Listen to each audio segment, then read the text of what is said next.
तो अच्छा रहेगा। आपसे हम लोग सीखेंगे, नहीं कल आगे सख्त से सख्त सवाल पूछना चाहिए। कैसा आना हुआ सुल्तानपुर? मेरा कल यहाँ पर भ्रमण था, गौशालाओं का निरीक्षण करना था। जो कमियां हैं उसमें और सुधार कैसे हो, गो संरक्षण संवर्धन की दिशा में जो सरकार के कार्यक्रम चलाए जा रहे हैं, लोगों को जोड़कर किसानों को, आसपास के लोगों को हरा चारा की व्यवस्था की जाए।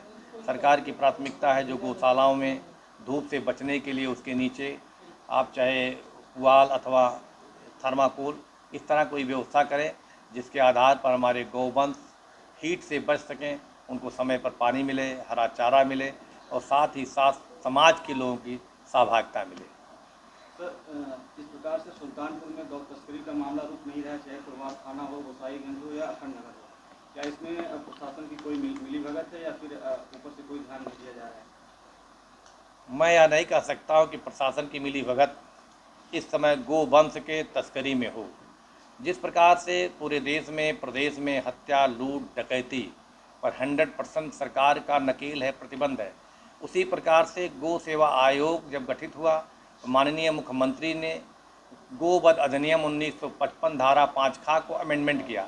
2020 में उन्होंने व्यवस्था किया कि यदि कोई व्यक्ति हमारे गोवंश के प्रति क्रूरता करते हुए पाया गया तो उसके खिलाफ सख्त कार्रवाई की जाएगी, 5 लाख रुपये की जुर्माना किया जाएगा और साथ ही साथ 10 साल की सज़ा का प्राविधान है। आज आप देखते हैं पिछले सरकारों द्वारा जिनका मन बढ़ चुका था, जिनके खिलाफ कोई कार्रवाई नहीं होती थी, एक गैंग सक्रिय हो गए थे। लेकिन जैसे उत्तर प्रदेश में सरकार भारतीय जनता पार्टी की बनती है, प्रत्येक जनपदों में अभियान चलाकर जिनकी सूची में नाम था कभी कि इन्होंने गोवंश के तरफ तिरछी निगाह देखा था, आप उनका हश्र देख रहे होंगे। कोई जनपद ऐसा नहीं होगा जो मुठभेड़ में कहीं ना कहीं निपट ना गए हों। जिन लोगों ने भी गाय की तरफ को दृष्टि डाली है वह प्रशासन उनके साथ सख्त से सख्त कार्रवाई किया है। आह्वान करता हूं कि आप लोग अगर इस प्रकार का कोई व्यक्ति है तो उसकी भी सूची देंगे तो प्रशासन उनके खिलाफ सख्त कार्रवाई करेगा।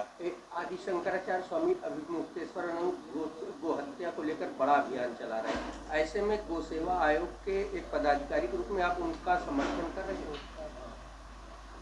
तुझसे नाराज नहीं, हैरान हूँ मैं, तेरे मासूम सवालों से परेशान हूँ मैं। आप जानते हैं कि शंकराचार्य के बारे में टिप्पणी करने का अधिकार श्रीमान महेश शुक्ला के पास क्षमता नहीं होनी चाहिए, लेकिन मजबूरी में कोई कितना भी बड़ा व्यक्ति हो अगर मिथ्या वचन करेगा, समाज को आंदोलित करेगा, समाज को गलत दिशा में ले जाएगा, समाज को भ्रमित करेगा तो उसके खिलाफ बोलना हमारा दायित्व है। आप सोच सकते हैं कि शंकराचार्य जी भगवान यह कहते हुए जगह जगह फिर रहे हैं कि जब से उत्तर प्रदेश में योगी आदित्यनाथ की सरकार बनी है तब से वहाँ पर निर्यात, गोवंश का निर्यात बढ़ा है। मैं आपसे कह सकता हूँ, पत्रकार मित्र हैं, कि पूरे हिंदुस्तान में गो मांस के निर्यात पर प्रतिबंध है। उत्तर प्रदेश के सरजमी पर संभव नहीं है कि कोई भी हत्या कर सके और कोई भी गोमांस की बिक्री कर सके।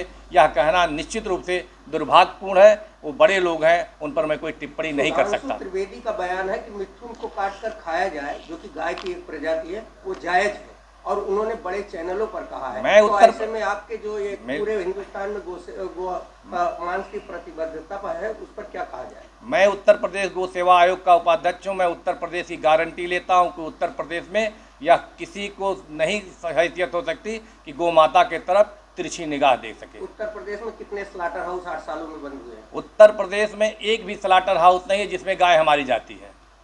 अगर कहीं हो तो मैं आपके साथ चल सकता हूँ, किसी के साथ।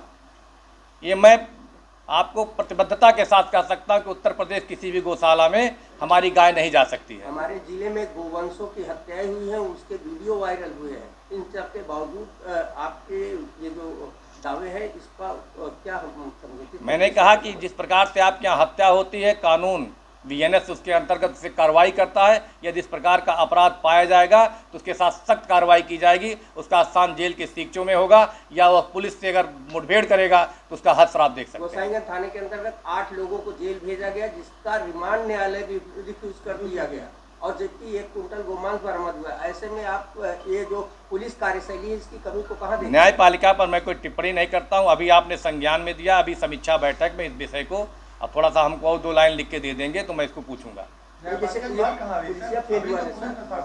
पुलिस फेल हुआ है, थानाध्यक्ष महोदय संरक्षण में चल रहा था, जैसे उनका भारत की एकता अखंडता के लिए जहाँ बलिदान हुए मुखर्जी, वह कश्मीर का धारा 370 समाप्त होना चाहिए। कुछ लोगों का अच्छी सड़कें होनी चाहिए, कुछ लोगों ने कहा आतंकवाद समाप्त होना चाहिए, कुछ लोगों ने कहा शिक्षा में परिवर्तन होना चाहिए, कुछ लोगों ने कहा सुशासन अपराध बंद होना चाहिए, भ्रष्टाचार बंद होना चाहिए।